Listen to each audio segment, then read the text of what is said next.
चलो एक बार फिर आप सभी का बुलेटिन में बहुत स्वागत है। बुलेटिन की शुरुआत करते हैं बड़ी खबर के साथ, जहां दिल्ली वक्फ संशोधन एक्ट मामले में सुनवाई हो चुकी है। सुप्रीम कोर्ट ने अंतरिम आदेश सुनाया। सुप्रीम कोर्ट ने सेक्शन 3 और 4 पर रोक लगा दी है। कुछ सेक्शन पर ज्यादा विवाद है। सुप्रीम कोर्ट ने कहा कि कानून की कुछ धाराओं पर रोक लगाई, पूरे कानून पर स्टे करने का आधार नहीं है। तो ये बड़ी अपडेट इस वक्त आप तक साझा कर रहे हैं। जहां देखिए लंबे समय से सभी को इंतजार था वक्फ बोर्ड पर सुप्रीम कोर्ट का जो आदेश आने वाला था, ऐसे में अब आदेश आ चुका है। ऐसे में कुछ धाराओं पर रोक लगाई गई है सुप्रीम कोर्ट की ओर से। सुप्रीम कोर्ट ने साफ कहा कि पूरे कानून पर स्टे करने का कोई भी आधार नहीं है, यानी कि कुछ धाराएं थी उस पर अभी रोक लगा दी गई है। तो ये बड़ी अपडेट इस वक्त आप तक साझा कर रहे हैं। सुप्रीम कोर्ट ने अंतरिम आदेश सुनाया।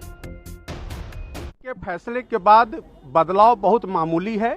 बदलाव सिर्फ इतना है कि अगर किसी वक्फ यूजर के प्रॉपर्टी को सरकार लेना चाहती है तो उन्हें उस प्रक्रिया से गुजरना होगा।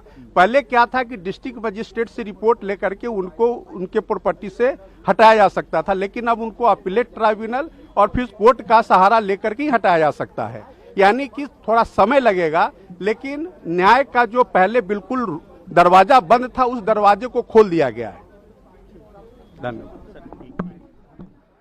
कोर्ट ने क्लियरली स्टे कर दिया है, तो वो अच्छा ऑर्डर है। वक्फ के प्रोटेक्शन के लिए ये एक बहुत लैंडमार्क ऑर्डर है। तीसरी बात उसके बाद जो थी कि वक्फ बाय यूज़र के जो अनरजिस्टर्ड वक्फ बाय यूज़र है वो एक्ट के तहत प्रोटेक्टेड नहीं था।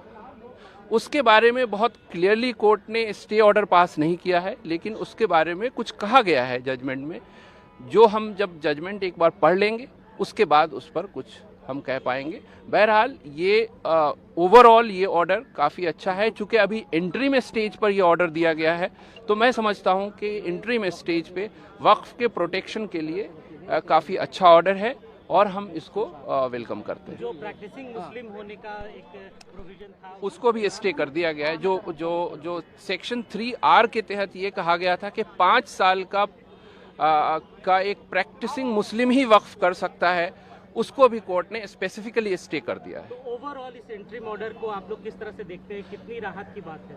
ओवरऑल मैं ये समझता हूँ कि ये काफ़ी अच्छा ऑर्डर है।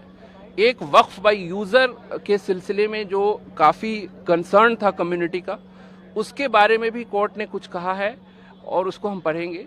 लेकिन ओवरऑल वैसे देखा जाए तो वो अच्छा ऑर्डर है, हम इसको काफ़ी वेलकम करते हैं। In English if you can briefly tell us what is your response to the interim order which has been pronounced right now? See, we consider that today's order on Waqf Amendment Act is reasonably good. All the issues except one issue which relate to Waqf by user, all the issues have been addressed by the Honorable Supreme Court, and most of them have been stayed. Number one, that the requirement of somebody being practicing Muslim of 5 years, that has been stayed. The Waqf Council's composition, where the number of non-Muslim members were vague, that has been limited to 4. Similarly, Waqf Board has been limited to 3. As far as collector's power is concerned, that during the pendency of the dispute so created by the government, the collector will record entry in the revenue record saying that this is not Waqf property till the time it is decided by the appropriate authorities or judicial forum. The court has said that this violates the doctrine of separation of power.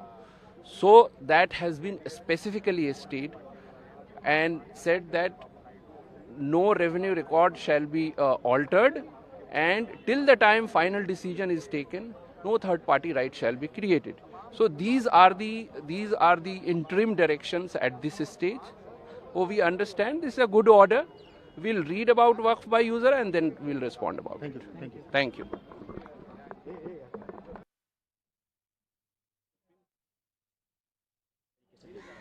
बड़ी हद तक हमारी बात मान ली गई है। देखिए, वक्फ by user पे हमारी बात मान ली गई है। इसके साथ साथ जो है प्रोटेक्टेड मॉन्यूमेंट के ऊपर भी हमारी बात मान ली गई है कि कोई थर्ड पार्टी क्लेम नहीं होगा, ये बात मान ली गई है। 5 साल की जो कैद लगाई गई थी वो हटा दी गई है, और इसके साथ साथ जो है उम्मीद पोर्टल के वो डेट को एक्सटेंड करने की बात कही गई है। और वक्फ बाय यूज़र के ऊपर भी हमारा जो वो था कि इसको इस तरह से आर्बिट्री ख़त्म नहीं होना चाहिए, वो बात मान ली गई है। सरकार जो क्लेम करती थी कि हमारी प्रॉपर्टी है तो वक्फ बोर्ड नहीं तय करेगा, ट्राइब्यूनल नहीं तय करेगा, वो बात ख़त्म हो गई है। तो मेरा कहना यह है कि बाय एंड लार्ज बहुत सारी बातें हमारी स्वीकार कर ली गई है, तो हम समझते हैं कि बड़ी हद तक सेटिस्फैक्ट्री है।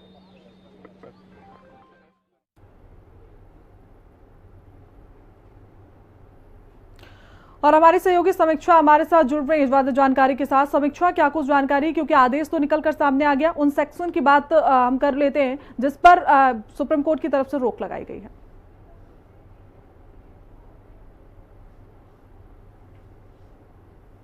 बना दिया गया है जिसमें कई प्रावधानों पर रोक लगाई गई है। हालांकि पूरा का पूरा कानून तो निरस्त नहीं किया है, लेकिन कई ऐसे प्रावधान थे जो जिन पर उम्मीद जताई जा रही थी कि इन पर तो रोक नहीं लगनी चाहिए, बावजूद इसके उन पर रोक लगी गई। उसमें सबसे पहली बात यह है कि ये कहा गया था कि वक्फ क्रिएट करने के लिए 5 साल तक आपको इस्लाम का अनुयायी होना काफी आवश्यक है, लेकिन अब इस प्रावधान पर रोक लगा दी गई है कि नहीं, ऐसा बिल्कुल भी नहीं है। जिसको 5 साल का इस्लाम का प्रैक्टिस नहीं है वो लोग भी वक्फ जो है वो क्रिएट कर सकते हैं, लेकिन ये अभी तब तक स्थगित रहेगा जब तक कि राज्य सरकारें तय नहीं कर लेती कि वो नई, जब तक कि नया नियम राज्य सरकारों की तरफ से नहीं